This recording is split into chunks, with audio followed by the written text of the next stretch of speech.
اعوذ باللہ من الشیطان اللعین الرجیم بسم اللہ الرحمن الرحیم الحمدللہ الذی ہدانا لہذا وما کننا لنہتدی لولا ان ہدانا اللہ لقد جاءت الرسول ربنا بالحق والصلاة والسلام وتحیۃ والاکرام علی سیدی اسلم ما فی الوجود سر اللہ فی کل موجود ونقطۃ دائرۃ الوجود صاحب لواء الحمد والمقام المحمود وخاتم لما سبق وفاتح لمن ظلم مغن الحق بالحق ابی القاسم محمد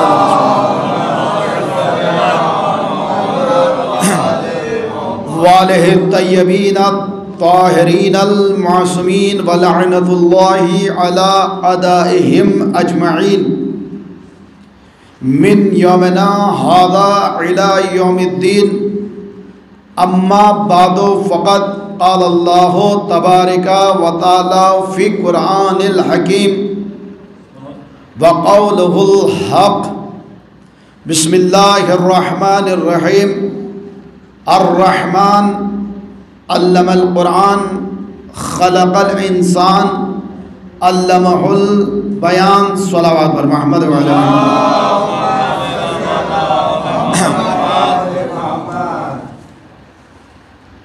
عزیزان محترم، برادران ملت اور معزز سامعین، مسلسل ہماری گفتگو اسی آیت کے ذیل میں چل رہی ہے، اور یہ قرآن مجید کا بہت ہی مشہور و معروف سورہ ہے، سورہ رحمان۔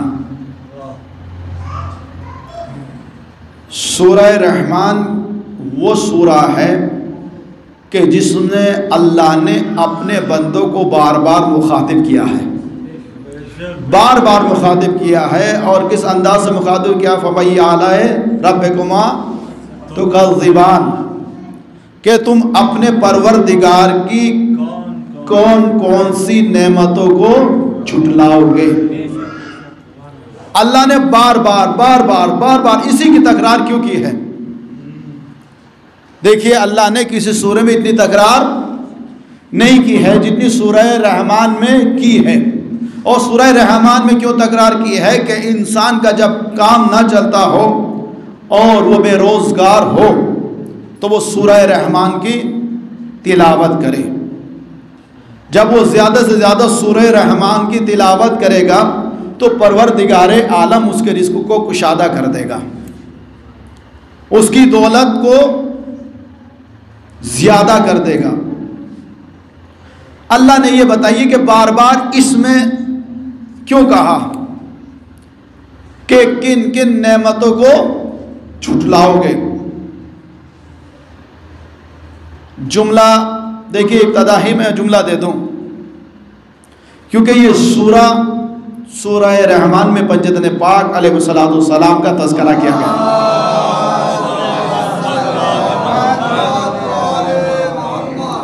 ہر غذا، ہر نعمت انسان پاتا ہے اور وہ کھاتا ہے، لیکن آپ یہ بتائیے کہ انسان جس کا کھاتا ہے اس کا گاتا بھی ہے۔ اگر ایک انسان آپ کو نعمتیں اور کھلائے اور آپ اس سے روگردانی کر جائیں تو یہ کہیں گے بڑا بے مروت ہے، بڑا بے حیا ہے، کیونکہ انسان کا منہ کھاتا ہے، آنکھیں لجاتی ہیں۔ اب یہ نعمتوں کا تذکرہ کیوں کیا ہے؟ دیکھیں، میں نے ایک لفظ کہا ہے کہ اس میں پنجتن پاک علیہ السلام کا ذکر کیا گیا ہے۔ اللہ نے حدیث قدسی میں کیا کہا ہے کہ لولا کما خلقت الافلاق، میں نے زمین اور آسمان کو ان کے صدقے میں بنایا۔ اب یہ بتائیے کہ جو زمین اور آسمان میں اشیاء ہیں، چیزیں ہیں، تو کن کے صدقے میں بنی؟ پنجتن پاک کے صدقے میں بنی ہے، اور ذکر پنجتن پاک بھی ہوا ہے۔ تو اللہ نے اسی لیے کہا ہے کہ فَمَنْ آلَاءِ رَبِّكُمَا تُكَذِّبَانِ، تم کون کون سی نعمتوں کو جھٹلاؤ گے، کیونکہ ہر نعمت میں نے بنائی ہے محمد والے محمد کے صدقے میں، ہر نعمت کو محمد والے محمد کے صدقے میں بنایا ہے، اور بار بار تاکہ پروردگار عالم ہر نعمت کے ذریعے سے، ہر نعمت کے ذریعے سے بتا کر کہ تم کن نعمتوں کو جھٹلاؤ گے۔ جو یہ تم نے کھائی ہے یہ بھی صدقہ ہے اہل بیت کا، جو یہ غذا تم نے پائی ہے یہ بھی صدقہ ہے اہل بیت کا، یہ جو تم نے پانی پیا ہے یہ بھی صدقہ ہے اہل بیت کا، جو یہ کھانا تناول کیا ہے یہ بھی صدقہ ہے اہل بیت کا۔ اللہ نے تمام نعمتوں کو گناتا رہا اور پھر کہتا رہا کیا تم اس نعمت کو بھی جھٹلاؤ گے، کیا تم اس نعمت کو بھی جھٹلاؤ گے، کیا تم اس نعمت کو بھی جھٹلاؤ گے؟ لیکن پروردگار عالم نے یہاں بتایا کہ معاذ اللہ تم پروردگار داری کہتی ہے کہ اللہ نے، یعنی تم اہل بیت اطہار کو، شہزادی کونین کو تو معاذ اللہ جھٹلا سکتے ہو، لیکن ان کے صدقے میں بنائی ہوئی اشیاء کو نہیں جھٹلا سکتے۔ اللہ نے بنائی ہے ان کے صدقے میں اشیاء کو، چیزوں کو بنایا ہے ان کے صدقے میں۔ اور جب پنجتن پاک علیہ السلام کا تذکرہ کیا ہے، میں نے پہلی مجلس میں اس کا ذکر کیا تھا، اور نعمتوں کا تذکرہ اسی لیے کیا ہے پروردگار عالم نے کہ ہر شے کو پنجتن پاک علیہ السلام کے صدقے میں بنایا ہے۔ اور میں دیکھ رہا ہوں کہ صبح سے ہمارے مرزا صاحب بہت محنت کر رہے ہیں، گھر گھر جا کر وہ ایک ایک عزادار کو بلا کر لا رہے ہیں، لیکن اگر آپ نہ جائیں تو پھر بھی یہاں آنا ہوگا جس کے دل میں محبت ہے۔ آج بتا دو محبت کس کو کہتے ہیں؟ ہم دلی محبت نہیں ہے، ہم زبانی محبت ہے، زبانی خرچ ہے۔ جس کو محبت ہوتی ہے وہ 6 مہینے پہلے عزاداری کی تیاری میں لگ جاتا ہے، اور یہی سوچتا ہے کہ ہم کیا کریں۔ دیکھیے شاید اس واقعے سے میرے بچوں کو اور آنے والے عزاداروں کو کچھ سبق مل جائے، کیونکہ وقت پہ آ کر بیٹھے۔ تیاری ہم 1 مہینے 10 دن پہلے ہی تیاری کرتے ہیں کہ عزا خانہ سجاتے ہیں، مجلسیں کرتے ہیں، عالم سجاتے ہیں، تابوت و زری سجاتے ہیں۔ لیکن ایک تاجر ہے عرب کا، بہت بڑا تاجر کہ سال بھر، جبکہ اس کی گنتی عرب کے بڑے تاجروں میں ہوا کرتی تھی۔ اب جیسے کہ کوئی مالدار ہے، اس کا نام سر فہرست آتا ہے کہ فلاں دوسرے نمبر کا ہے، فلاں تیسرے نمبر پہ، اتنا مالدار ہے، اتنا دولت مند ہے، اتنا ثروت مند ہے، تو اس کی گنتی بھی ثروت مندوں میں اور دولت مند میں اور بڑے تاجر میں ہوا کرتی تھی۔ لیکن یہ بتائیے کیا وہ پوری دولت اپنے لیے کماتا تھا، اپنی نسل کے لیے کماتا تھا، اپنی اولاد کے لیے کماتا تھا؟ نہیں، سال بھر وہ دولت جمع کرتا تھا، اور اتنی دولت جمع کرتا تھا کہ بڑے بڑے تاجر اس سے تجارت کیا کرتے تھے، اتنا بڑا تاجر۔ لیکن جب وہ سال بھر دولت کماتا تھا، ادھر محرم کا چاند نظر آتا تھا اور نام حسین پر اپنے خزانوں کے منہ کھول دیتا تھا۔ آئیے نام حسین پر لے جائیے، نام حسین پر لٹاتا تھا۔ سال بھر شہنشاہ اور وہاں کی حکومت اس منظر کو دیکھ رہی تھی، لیکن جو سپاہی تھے ایک سال خبر کی، کہا کہ ایک یہاں پہ حسین کا چاہنے والا ہے اور وہ عزاداری کے نام پر سال بھر کماتا ہے اور 10 دن میں سب لٹا دیتا ہے۔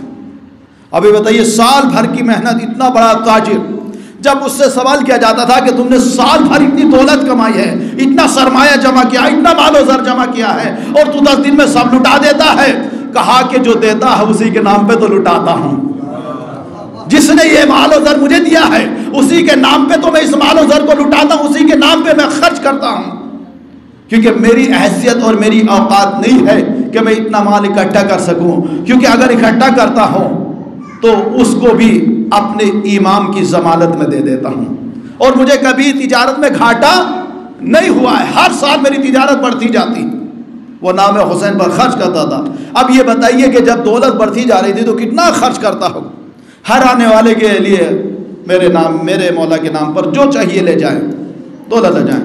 اور لوگ یہ کہتے ہیں کہ لوگ اس 22 مہینے کا انتظار کرتے تھے کہ کب محرم آئے، کب چاند نظر آئے، کیونکہ اس مہینے میں آ کر جو فقیر تھے وہ بھی ثروت مند ہو جاتے تھے، مالدار ہو جایا کرتے تھے، کہ اتنا لٹاتے تھے۔ اور جب بادشاہ وقت کو پتہ چلا تو بادشاہ وقت نے کہا کہ کیونکہ بادشاہ دشمنان اہل بیت تھا، اس نے کہا کہ تمام اس کی دولت جب چاند نمودار ہونے سے پہلے اس کی تمام دولت کو لوٹ لینا، تمام سرمایے کو لوٹ لینا جو اس کے گھر میں ہے، تاکہ یہ اس سال غم امام حسین نہ منا سکے، غم حسین نہ منا سکے۔ یہ بادشاہ، یہ دنیا کا بادشاہ ہمیں عزاداری کرنے سے کیا روکے گا کہ جس کی ضمانت کائنات کے شہنشاہ نے لی ہو، جس کی ضمانت کائنات کے بادشاہ نے لی ہو، جو اس بادشاہ کا بھی خالق ہے، اس نے ضمانت لی ہے۔ اب ادھر محرم قریب آیا، بادشاہ نے سپاہیوں کو حکم دیا جاؤ، اور جانے کے بعد اس کی تمام دولت کو لوٹ لیا جائے، سرمایہ کو لوٹ لیا جائے۔ اب وہ تمام سرمایہ لوٹ لیا گیا، سب لے گئے۔ ابھی محرم میں ایک دن تھا، اب جیسے ہی آج چاند رات ہونے والی ہے تو بیٹھا ہوا تنہا گریہ کر رہا تھا، اور جب گریہ کر رہا تھا تو زوجہ نے دیکھا، کیونکہ سب سے زیادہ جب شوہر پریشان ہوتا ہے تو بیوی کو تکلیف ہوتی ہے۔ آنے کے بعد کہا، میرے والی و وارث، آج تک میں نے تجھے اتنا رنجیدہ نہیں پایا، کیوں رو رہے ہو؟ کہا کہ آج فلک پر چاند نمودار ہونے والا ہے، اور میرے پاس جو دولت، جو سرمایہ تھی، سال بھر جو میں نے کمایا تھا، وہ بادشاہ لوٹ کر لے گیا، اس کے سپاہی لے گئے، لیکن آج معلوم نہیں آج کے بعد میں اپنے آقا کی نظر کی چیز پر کراؤں گا، کیونکہ کوئی درہم و دینار بھی نہیں ہے، پیسہ بھی نہیں ہے، اگر پیسہ ہوتا تو کچھ خرید کر لاتا۔ تو فوراً زوجہ نے تسلی دی، کہا کہ گھبراتے کیوں؟ اللہ نے ہمیں انمول ہیرا دیا ہے، انمول موتی دیا ہے، ایسا موتی کہ جس کی کوئی قیمت نہیں ہے، وہ موتی عدیم المثال ہے جس کی کوئی قیمت ہی نہیں ہے۔ کہا کہ موتی، ہیرا؟ کہا کہ ہاں۔ کہا کہ تم نے اس کو چھپا کر کہاں رکھا تھا؟ کہا کہ ہیرا تو تمہاری نظروں کے سامنے رہتا ہے، لیکن تم نے اس کی قیمت کو پہچانا ہی نہیں ہے، تم نے جانا ہی نہیں ہے۔ آج تمہیں اس ہیرے کی قیمت کا پتہ چلے گا کہ ہیرا کیا ہوتا ہے۔ اب جیسے یہ جملہ کہا ہے، بیٹے کا ہاتھ پکڑ کر لائی، اور لانے کے بعد کہا، کیا اس سے بڑا کوئی انمول موتی ہو سکتا ہے؟ کیا کوئی ہیرا ہو سکتا ہے؟ کہا کہ جاؤ اور اس کو جا کر بازار میں فروخت کر دو، اور یہ مت کہنا یہ میرا بیٹا ہے، اور آواز دینا ہے کوئی جو اس غلام کو خریدے۔ کہا کہ بیٹے کو غلام؟ کہا کہ ذہن میں بیٹا رہے لیکن زبان پہ غلام رہے، کیونکہ ہم نے اس کو پالا ہی حسین کے لیے ہے، پالا ہی ہم نے اس کو حسین کے لیے، حسین کا غلام ہے، ہم نے اس کو حسین کی غلامی میں دے دیا ہے۔ اب یہ بازار میں پہنچا، اور جانے کے بعد ایک آواز دی، ہے کوئی اس انمول غلام کو خریدے کہ جو عدیم المثال ہے، جس میں بہت سی خوبیاں پائی جاتی ہیں۔ اب جب یہ آواز دے رہا تھا کوئی نہیں آیا، اب یہ جب مایوس کی حالت میں چلنے لگا تو ایک شخص آیا، کہا کہ بھائی دیکھیے، آنے والے نے کیا جملہ کہا، کیا اس انمول موتی کو بیچو گے؟ اب اس کو یہی سمجھ جانا چاہیے تھا کہ جملہ تو میں نے گھر پہ دہرایا تھا، اب یہ بازار میں دہرانے والا کون آ گیا ہے جو میری زبان سے نکلا ہوا الفاظ ان کی زبان پر جاری ہو رہا ہے۔ تو اس نے کہا ہاں بیچوں گا۔ کہا کتنی قیمت؟ کہا کتنی قیمت؟ کہا کہ نہیں، یہ انمول موتی، اس کی قیمت صحیح بتاؤ، صحیح قیمت بتائیے۔ تو اس نے قیمت بتائی جو آپ دے دے اس سے بڑھ کر، اس نے قیمت دی، اور یہ لے کر گھر خوشی خوشی گھر آیا۔ تھوڑا بھی دل میں رنج نہیں ہے، غم نہیں ہے، بس ذہن میں ایک ہی ہے کہ امام حسین علیہ السلام کا غم منانا ہے، نظر و نیاز کرنا ہے، مولا کی نظر کرانا ہے، بس ذہن میں یہی ہے، خوشی ہے۔ بیٹا کا غم بھول گیا، کہ بیٹا تھا بھی یا نہیں تھا، تو اس کا مطلب یہی ہے کہ محبت ہی مودت ہی اس کو کہا جاتا ہے کہ جو نام حسین پر اپنی اولاد کو قربان کر دے، یہی محبت ہے۔ آیا آنے کے بعد جب رات نمودار ہوئی، رات کا کچھ حصہ گزرا، تو دروازے پہ کسی نے دق الباب کیا، اور جب دق الباب کیا، دروازہ کھولا، تو باپ نے کیا دیکھا کہ بیٹا سامنے کھڑا ہوا ہے، تو فوراً آنکھوں پیشانی پر جلالت کے بل پڑ کے کہا کیا تم نے اپنے آقا سے غداری کی ہے؟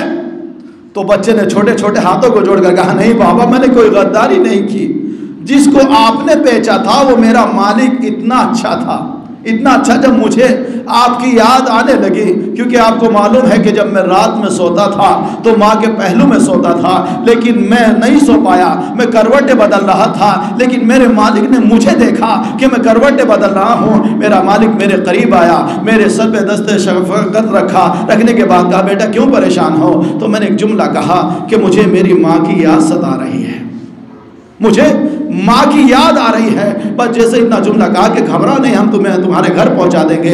بس میرا مالک میرا ہاتھ پکڑ کر چلا اور مجھے یہاں تک پہنچا دیا ہے۔ کہا کہ مالک کو گھر کیسے معلوم ہوا؟ کہا کہ بابا قسم سے میں نے بھی نہیں بتایا کہ میرا گھر کہاں ہے، مجھے خود میرا مالک میرے گھر تک لے کر آیا ہے۔ اب جیسے ہی کہا کہ یہ بتاؤ مالک کہاں، دیکھا پیچھے مڑ کر مالک نہیں نظر آتا۔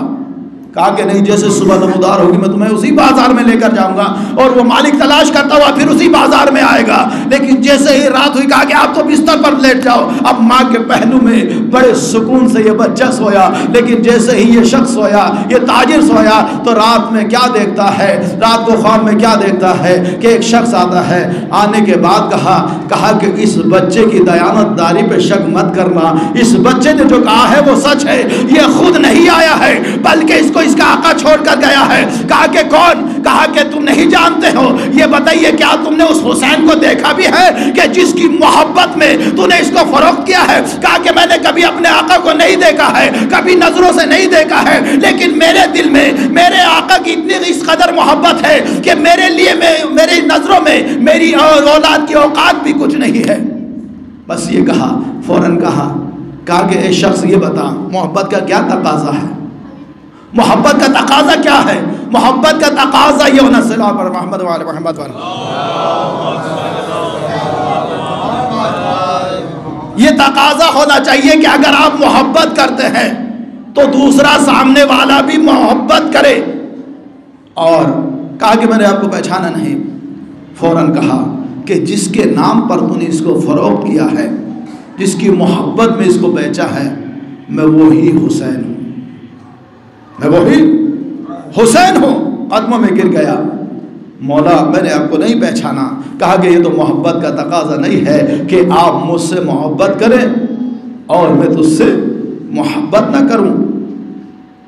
اب تاریخ کہتی ہے کہ جو ہمارا چاہنے والا ہے، ایک جملہ یہی سے دیکھیں، امام حسین صلی اللہ علیہ وسلم نے کہا ہے کہ جب میرا زائر میری زیارت کے لیے آتا ہے تو میں بھی اس کی زیارت کے لیے جاتا ہوں۔ آپ خوش نصیب ہے کہ امام بھی زیارت کرے۔ اب رات گزری، اب جیسے صبح نمودار ہوئی تو کیا دیکھا کہ جس بادشاہ نے مال و زر لوٹنے کا حکم دیا تھا، اب وہ بادشاہ اپنے امامے کو، اپنے تاج کو پھینک کر، اپنی لانے کو پھینک کر بھاگا ہوا دوڑا چلا رہا ہے۔ اور دوڑنے کے بعد کہا کہ مجھ سے غضب ہو گیا، اس تاجر کے سامنے ہاتھوں کو جوڑنے لگا اور کہنے لگا اے تاجر مجھے معاف کر دے، کیونکہ میں نے تیرے ساتھ ظلم کیا ہے اور تیرا جو مال و زر لوٹا ہے آج سے وہ مال و زر بھی واپس کرتا ہوں۔ اور جیسے ہی محرم کا چاند نمودار ہوگا، ہم بھی تمہیں جتنی دولت چاہیے ہم بھی خزانے کے منہ کھول دیں گے۔ کہا کہ کل تک تو تو میرا دشمن تھا، آج تجھے کیا ہو گیا ہے؟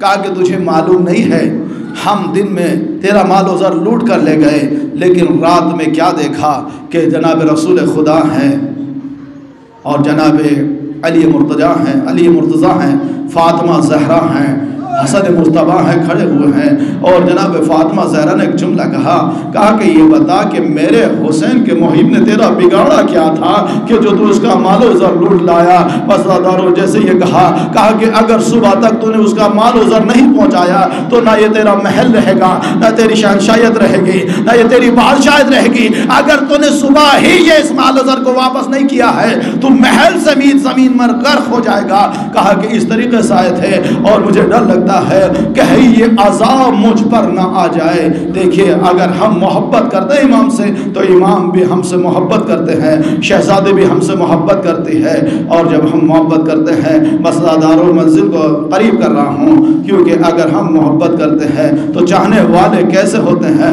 چاہنے والے ایسے ہوتے ہیں، کربلا کے میدان میں آئیے کہ چاہنے والا کس کو کہا جاتا ہے، کیونکہ عزادارو ویسے تو تاریخ جناب علی اکبر سے منسوب ہے، لیکن جناب جون کے مسائل پڑھنا چاہتا ہوں۔ یہ جناب جون کون ہے؟ عزادارو تاریخ کہتی ہے جناب جون سوڈان کے رہنے والے تھے اور بچپنے ہی میں غلامی میں آ گئے تھے، اور جیسے غلامی میں آئے لیکن ان کا رنگ کالا تھا اور ان کے جسم سے عزادارو تاریخ دماغ فیر آتی تھی، لیکن جب سب جانے لگے تو ایک بار جناب جون بھی آئے، ہاتھوں کو جوڑ کر کہا فرزند زہرا کیا آپ مجھے اجازت نہیں دیں گے؟ آپ مجھے بھی اجازت دے دیجئے۔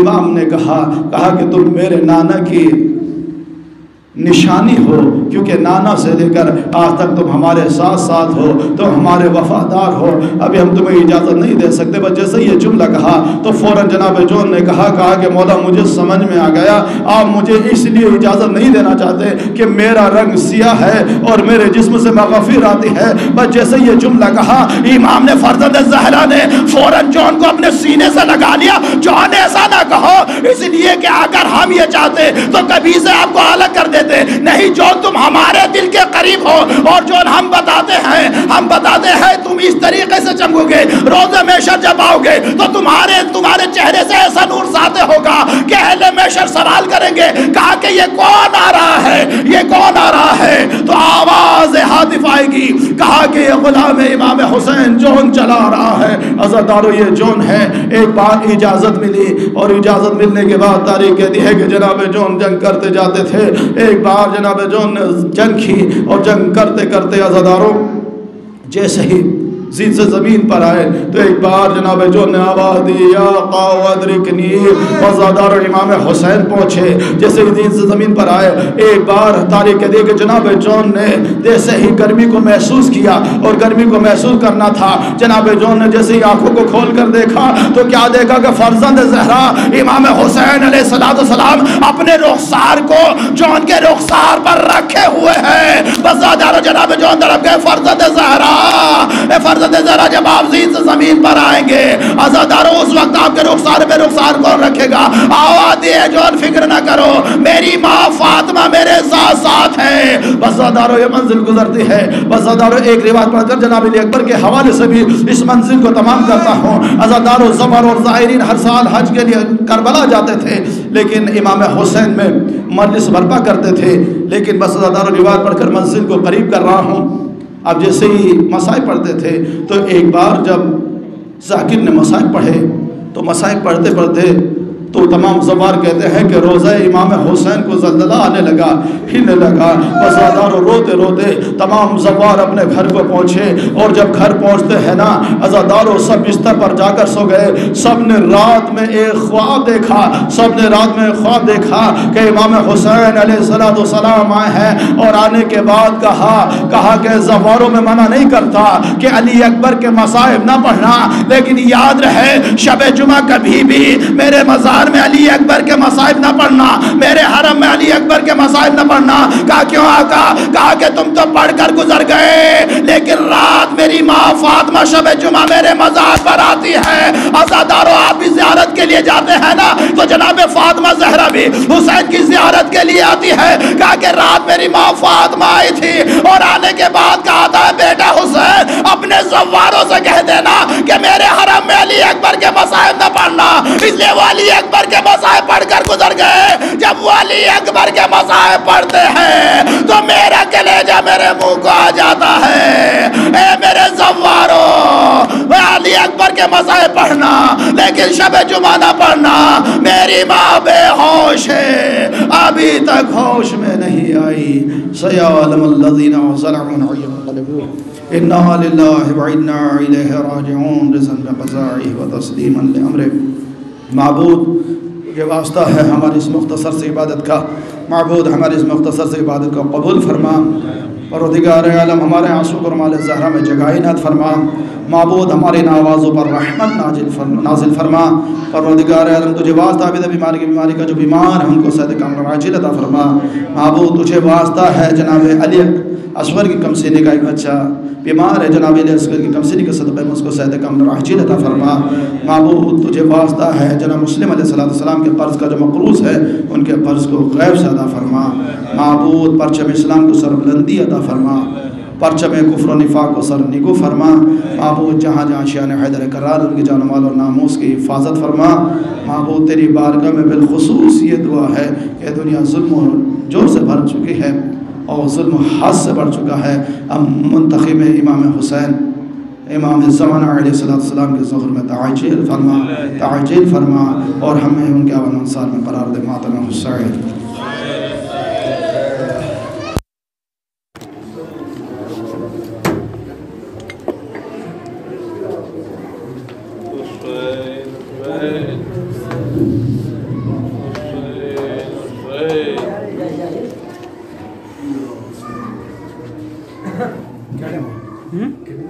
پچیس سے زیادہ